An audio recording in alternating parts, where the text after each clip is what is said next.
we're going to talk about, I really want to talk about this because I personally am very heavily invested in this business myself. So this morning, many may have seen, but Kimberly-Clark announced that they are going to be purchasing Kenvue in a $48.7 billion deal, which is absolutely massive. Shares of Kenvue jumped 20% on the news, and Kimberly-Clark fell, I think, like 15%. This is very interesting because Kimberly-Clark is obviously a big brand that has tons of very recognizable assets like Huggies, Kleenex, all sorts of stuff. Kimberly-Clark is purchasing the maker of Tylenol, Kenvue, which, funnily enough, the story starts a little while ago. J&J, they had some problems. It turned out their talcum powder was giving people cancer. And so all of a sudden, a bunch of their brand assets of this multi-billion-dollar international company became very toxic. And they didn't really want to deal with that. And so what they decided to do was strategically get rid of a bunch of their assets in a company called Kenvue.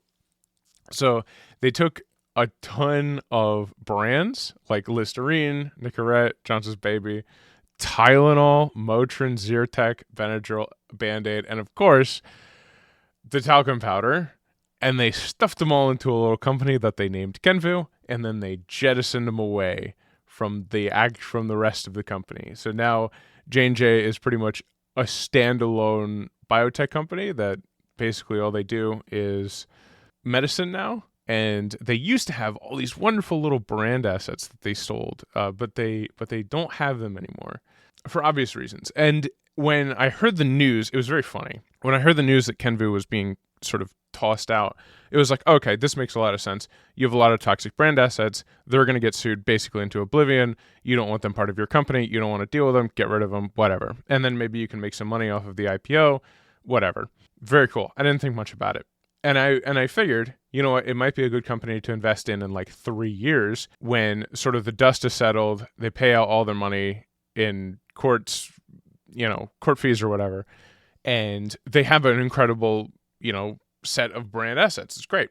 I started purchasing the company when the news broke that Mr. RFK Jr. decided that Tylenol causes autism, and so when the Trump administration sort of went on their crusade against Tylenol for some reason, Kenvue shares sank a lot.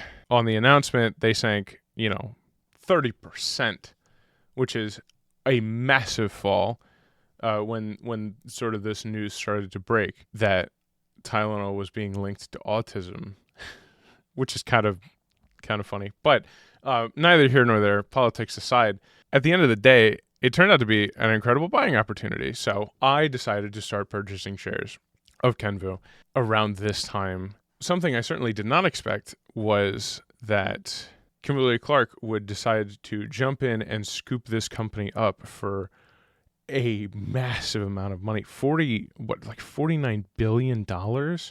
Mind-blowing, especially considering Kenvue shareholders receive $3.50 and 0.15 Kimberly shares for each new. So they're paying $40 billion, and then they're giving out another $7 billion in shares. Or, well, it's like 6.5.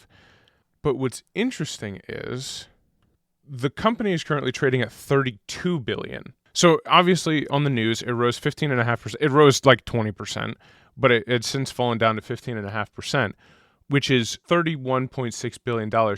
Kimberly-Clark is offering $47 billion total, $40 billion in cash, which, what is that? That's like 10%. So that's 10% in cash and then another 10% in stock. So in theory, the market is saying there's a gigantic regulatory risk here. The purchase price of $47 billion, they're discounting it by $16 billion because investors aren't super sure that when it comes down to it, the Trump administration, which is very public about its dislike of Tylenol, let's say, there's regulatory risk that the FTC will step in and say, no, Kimberly-Clark, you're not allowed to purchase this company because of concerns surrounding Tylenol and all this. And so it's sort of a really interesting buying opportunity, because if at the end of the day you're willing to take the risk of 20% or so, you can make it sort of harkens back to when Activision Blizzard initially announced that it was getting purchased by Microsoft. There was like an 18% difference in the trading price and the actual price that Microsoft offered to pay. And so at the time, you could go and you can purchase Activision Blizzard for 18% of less than what it was worth, at least according to the market in general. And so another thing is sort of happening here, which is super really interesting, that the market is discounting Kenvue incredibly for, I don't think, really great reasons. Now, I initially made the decision to start buying shares of this company primarily because when a company sort of falls on news like this, it's not really substantive to the actual company, I don't think, at least. It didn't seem like there was much teeth behind the threats of what was being said. It was like, Tylenol autism, but it's like, it doesn't really matter in the grand scheme of things. I don't think that they necessarily would have been able to provide the proof of that in a substantive way that would have done real damage to the company.